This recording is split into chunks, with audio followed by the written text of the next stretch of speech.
Sí.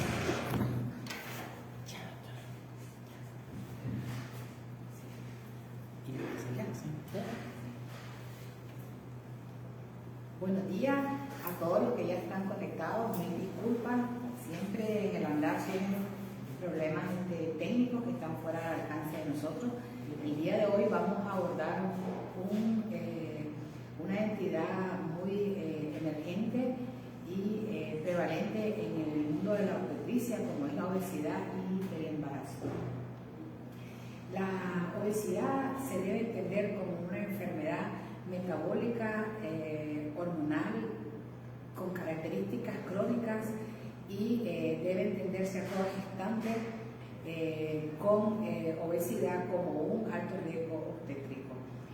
Es una enfermedad multifactorial. En los últimos 30 años ha venido aumentando su incidencia y se estima que para el 2038 el 38% de la población convivirá con obesidad y se cree que hasta un 50% o más viviremos entre sobrepeso y obesidad. En los Estados Unidos, más del 36% de los adultos son obesos y de estas las mujeres entre 20 a 29 años tienen una incidencia de alrededor del 32% de la población en edad reproductiva y lógicamente esto sigue aumentando. ¿Cómo se define la obesidad? La obesidad es un estado hormonal en donde hay un desbalance entre la ingesta y el gasto, creándose un déficit positivo que va a provocar la acumulación de grasa a nivel tanto del tejido celular subcutáneo como a nivel de los tejidos viscerales. Lo más importante es el acúmulo de grasa a nivel del tejido visceral, porque la grasa es un órgano hormonalmente activo. Y se define, según la Organización Mundial de la Salud, como el índice de masa corporal mayor de 30 kilogramos por metro cuadrado. Acordémonos que el índice de masa corporal es una variable muy sencilla de calcular en la consulta clínica y no es más que el peso en kilos entre la talla al cuadrado. Idealmente, el índice de masa corporal debe ir alrededor de 18.5 a 24.9. Eso se conoce como normopeso y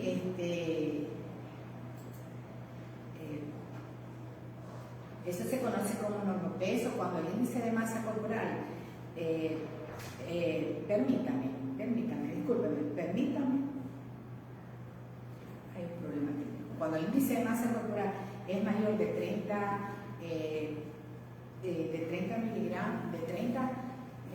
kilogramos por metro cuadrado, se define como obesidad.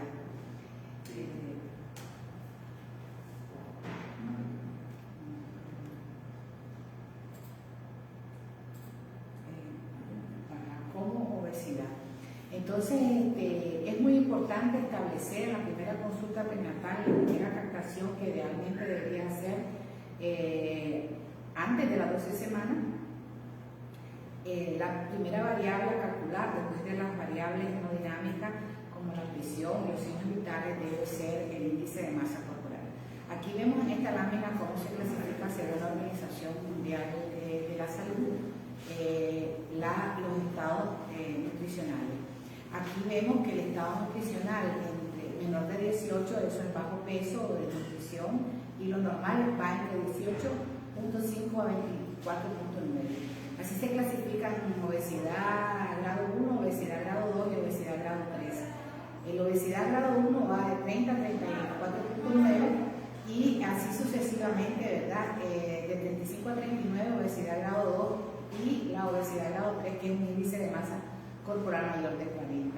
Esto es muy importante porque a mayor índice de masa corporal, mayor adiposidad, mayor acúmulo de grasa corporal. Normalmente, la grasa de los hombres y las mujeres se distribuye de diferentes maneras en el cuerpo y se puede medir mediante impedancia y en los hombres no debe ir más de 16 y en las mujeres no debe ir más de 25.